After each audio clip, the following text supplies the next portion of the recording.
Hier, vous avez été extrêmement nombreux à me répondre que vous aviez de l'intérêt à ce que je vous parle des erreurs qu'on fait dans des dossiers de garde à la cour. J'ai décidé de vous faire ça, version trend, des choses que je m'en fous, mais les erreurs à ne pas faire à la cour dans un dossier de garde. Ça part. Non, c'est pas vrai, j'ai ça, cette expression-là. On commence. Pensez que l'enfant décide seul. Exemple, il y a 12 ans, il m'a dit qu'il voulait rester avec moi. C'est pas le seul critère. Toujours rêvé de juste rassurer, là, c'est tellement satisfaisant. Croire que les messages textes, les screenshots que vous prenez vont tout prouver. Il faut un contexte, il faut que ça soit complet parce que des fois, l'humain veut se présenter sur son meilleur jour. S'il manque des petits messages, ça peut se retourner contre toi. Puis aussi, il faut se concentrer sur des faits. Se concentrer sur les besoins du parent. De dire, j'ai besoin de le voir, j'ai le droit de le voir, c'est mon enfant. C'est vraiment l'intérêt de l'enfant qui prime en droit familial.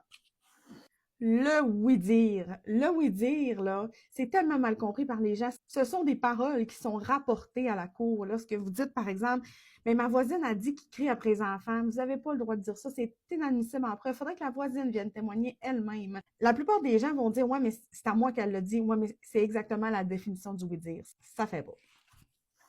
Parler contre l'autre parent devant l'enfant. Ça, j'ai fait une vidéo complète sur l'aliénation parentale. C'est vraiment très, très, très négatif dans un dossier. L'enfant doit être mis totalement à côté du conflit et de tout ce qui est bataille juridique. J'aime pas le mot bataille, là, mais de tout ce qui est procédure juridique. Parler contre l'autre parent au juge. Beaucoup de dossiers où le juge ne va pas nécessairement apprécier que le parent vienne dénigrer à la cour l'autre parent. Côté stratégie, c'est peut-être pas le meilleur move.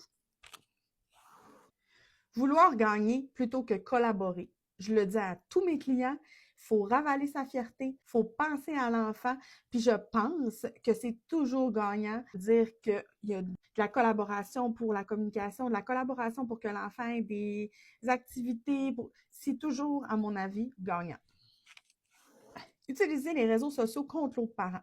Tout ce qui est réseaux sociaux, c'est public, ça peut te revenir d'en face.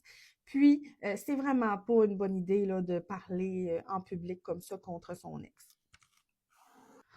Essayez de faire couper le contact entre l'enfant et son parent ou aussi avec la famille élargie. Les tribunaux vont toujours essayer que l'enfant ait un bon réseau de soutien, une belle famille élargie, fasse des activités, qu'il ait des contacts avec ses grands-parents.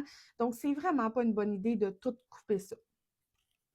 La dernière pour aujourd'hui, arrêtez de payer la pension alimentaire parce qu'il y a un conflit. Payer la pension alimentaire, c'est une obligation qui est légale tant qu'il n'y a pas de jugement qui le modifie. Après ça, tu vas passer pour la personne qui ne collabore pas. Voilà, ça c'était pour aujourd'hui. Il m'en vient encore plein. Vous savez, j'aime ça faire des vidéos qui sont courtes, concises. Donc, on se revoit peut-être bientôt si ça vous intéresse. Et sinon, abonne-toi pour d'autres droits version vraie vie parce que connaître ses droits en 2025, c'est très cool.